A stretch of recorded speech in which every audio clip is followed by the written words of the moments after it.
시청자 여러분 안녕하십니까? 윈TV 미주뉴스입니다. 트럼프 대통령 당선인은 취임 첫날 모든 트랜스젠더 군인을 추방하겠다는 행정명령을 준비 중이라고 밝혔습니다. 미 국방부에 따르면 트랜스젠더 군인이 약 15,000명으로 추정돼 1기 행정부 때보다 광범위한 조치입니다. 보도에 김승재 기자입니다. 도널드 트럼프 미국 대통령 당선인이 미군 내에서 모든 트랜스젠더 군인을 추방하는 내용의 행정명령을 준비 중이라고 영국 일간 더 타임스가 복수의 미 국방부 소식통을 인용해 25일 보도했습니다.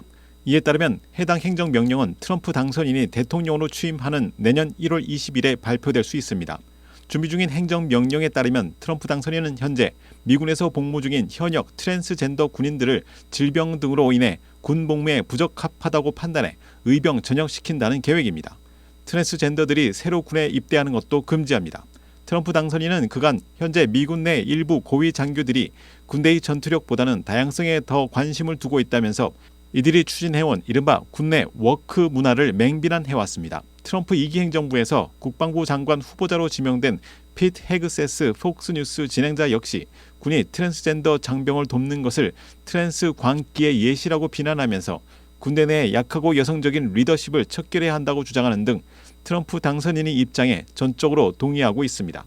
트럼프 당선인은 1기 행정부에서는 트랜스젠더의 입대만을 막고 이미 복무 중인 트랜스젠더 군인들은 계속 군에 남아있도록 허용했던 것과는 달리 이번에는 이미 복무 중인 트랜스젠더 군인들까지 모두 군에서 추방한다는 계획입니다.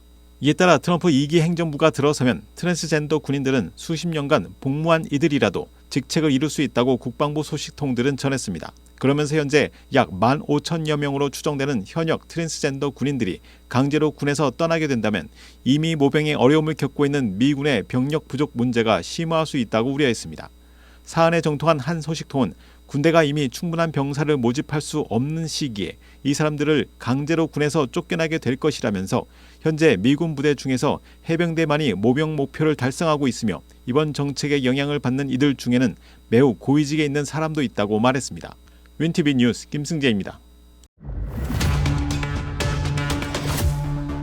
항공사들이 좌석 선택 수수료로 120억 달러를 벌어들이고 있습니다. 심지어 자녀와 같이 앉는 것에도 수수료 횡포를 부리고 있습니다. 보도에 박수아 기자입니다. 미 주요 항공사 5곳이 지난 6년 동안 좌석 선택 수수료 명목으로 120억 달러를 챙긴 것으로 나타났습니다.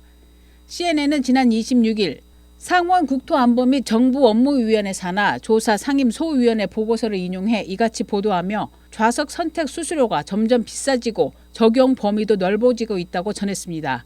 보고서에 따르면 유나이티드, 스프릿, 델타, 프론티어, 아메리칸 항공은 엑스트라 레그 좌석, 통로 좌석, 창가 좌석은 물론 특정 좌석 위치 선택에도 수수료를 부과하고 있습니다.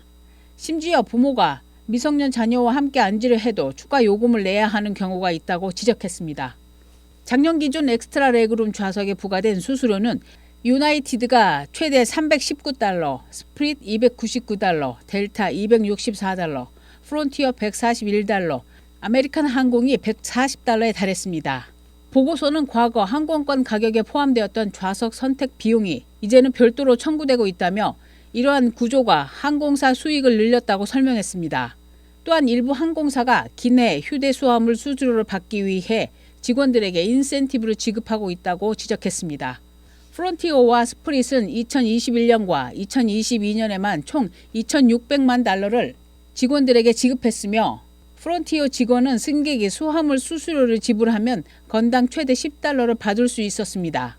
일부 항공사는 수수료를 비과세 수수료로 표시해 연방 세금을 피하고 있다는 점도 문제로 지적되었으며 이런 방식이 아닌 항공사들은 상대적으로 불리한 상황에 놓였다고 보고서는 밝혔습니다.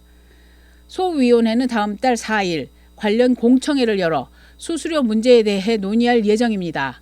한편 미 국토부는 지난해 3월 13세 미만 자녀와 함께 여행을 하는 부모에게 좌석 선택 수수료를 부과하지 못하도록 규정을 개정하겠다고 제안했으나 아직 시행되지 않았습니다. 다만 알래스카, 아메리칸, 프론티어, 제트블루는 이미 이를 자발적으로 준수하고 있습니다.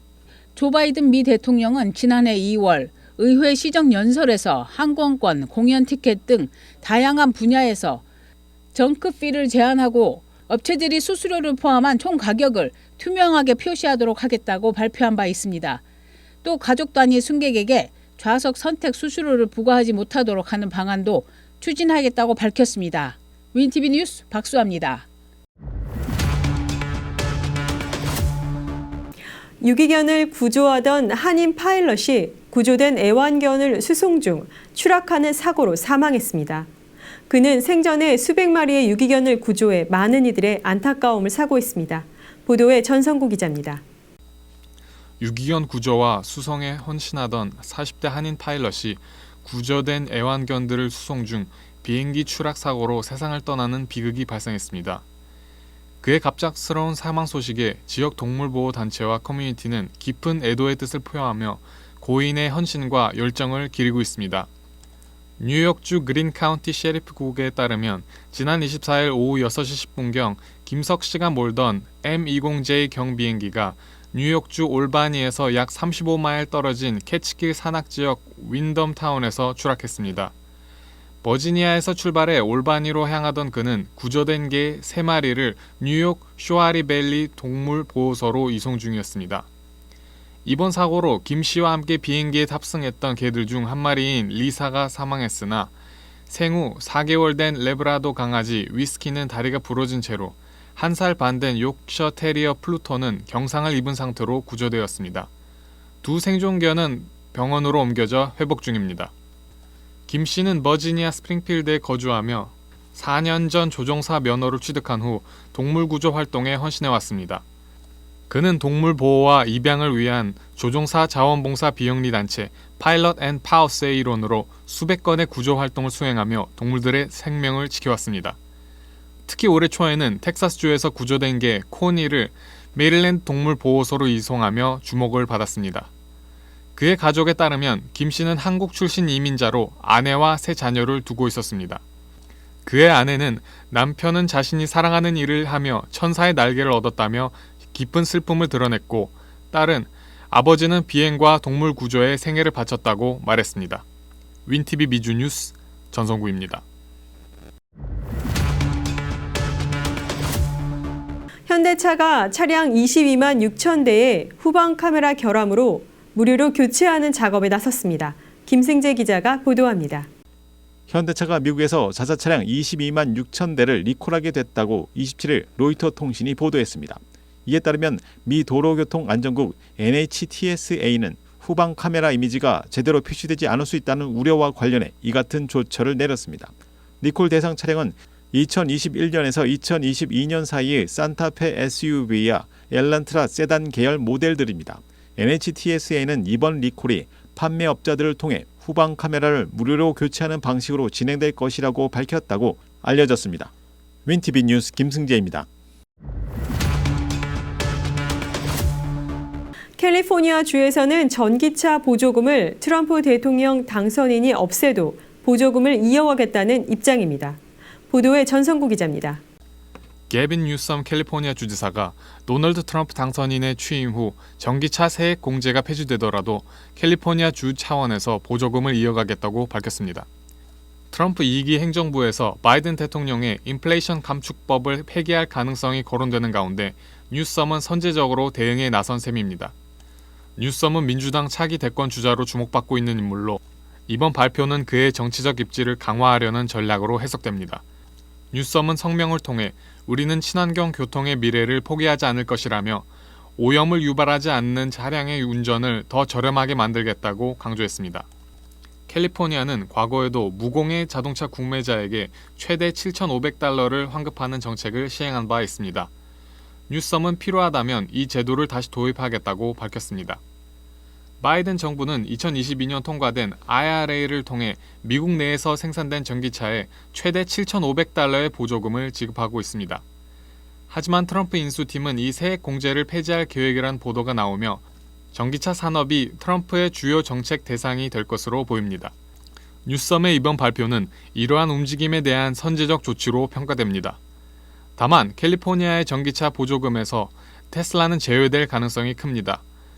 뉴섬 측은 이번 지원이 더 많은 자동차 제조업체가 시장에 자리 잡을 수 있도록 하는 것이라고 밝히며 테슬라는 이미 캘리포니아 시장에서 상당한 점유율을 차지하고 있다는 점을 근거로 들었습니다. 일론 머스크 테슬라 CEO는 뉴썸의 발표에 즉각 반발했습니다. 머스크는 자신의 SNS에서 테슬라는 캘리포니아에 생산 시설을 둔 유일한 회사라며 이번 결정을 미친 짓이라고 비판했습니다. 이날 테슬라 주가는 뉴욕 증시에서 3.96% 하락했습니다. 뉴썸과 머스크 간 갈등은 이번이 처음이 아닙니다.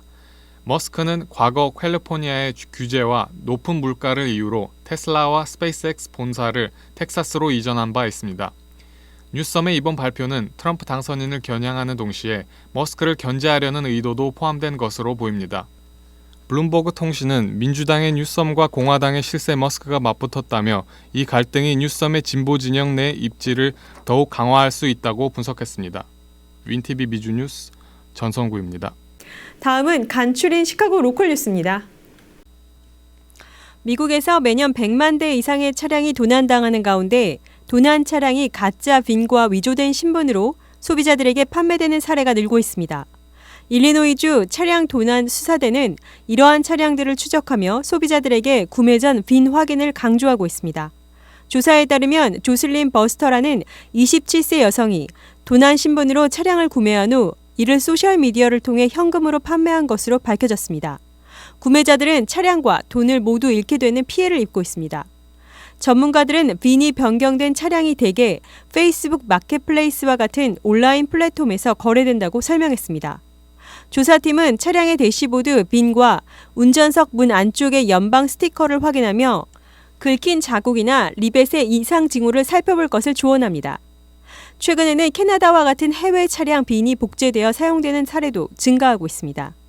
빈 위조는 도난 차량을 해외로 밀수하거나 불법 사용에 사용하는 범죄 조직의 주요 수법 중 하나로 지목됩니다.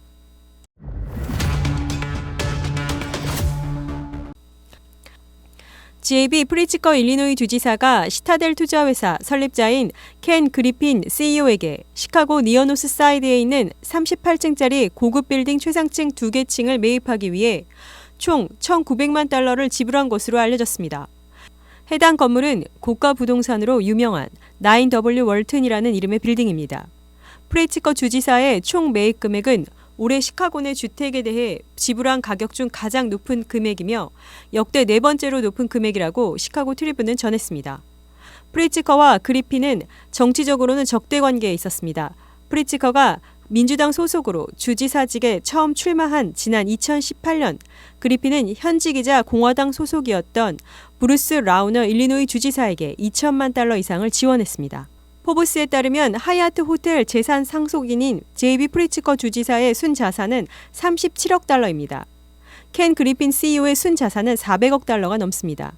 그가 일리노이주에 거주할 당시 일리노이 최고 부호에 이름을 올리기도 했습니다. 뉴스를 마칩니다. 시청해주신 여러분 고맙습니다.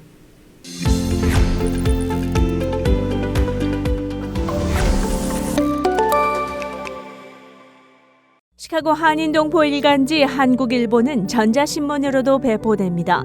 시카고 한국일보 무료 신문은 가까운 한인식당이나 마켓에서 볼 수 있습니다.